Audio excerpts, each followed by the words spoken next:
بسم اللہ الرحمن الرحیم۔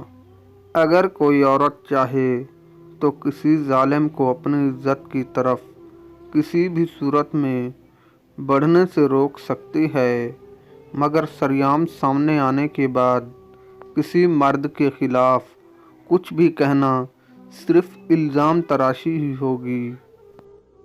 میں عورتوں کی حقیقت اس وقت بتاؤں گا جب میرا ایک پاؤں قبر میں ہوگا۔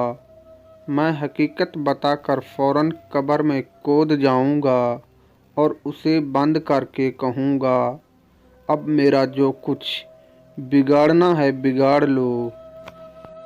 عورت کو غرور اور تکبر والی بنانے میں مرد کا ہی ہاتھ ہے، کیونکہ مرد اپنی خواہش کو لے کر اس کی جھوٹی تعریفوں کے پل باندھتا ہے اور پھر وہ خود کو اعلیٰ ظرف سمجھتی ہے۔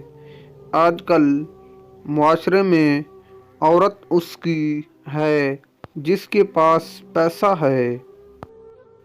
جب مرد شکست کھاتے ہیں تو صلح کرتے ہیں، اور جب عورت ہارتی ہے تو اپنے آپ کو مکمل طور پر مرد کے سپرد کر دیتی ہے۔ جو مرد عورت کے ساتھ صرف جسم کے لیے محبت کرتا ہے تو اس کی خاص نشانی یہ ہوتی ہے کہ وہ اسے لالچ دینا شروع کر دیتا ہے۔ خوش نصیب ہے وہ عورت جس پر ایک مرد پابندی لگاتا ہو، کیونکہ اکثر وہ باغ اجڑ جاتے ہیں جن کا کوئی مالی نہیں ہوتا۔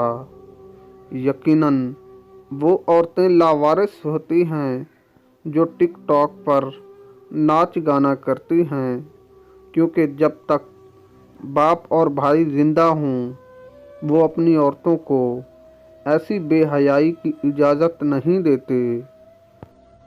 عورت کو اپنے لیے پاگل کرنا ہے تو بس اسے نظر آنا بند ہو جاؤ، وہ مچھلی سے بھی زیادہ تمہارے لیے تڑپے گی۔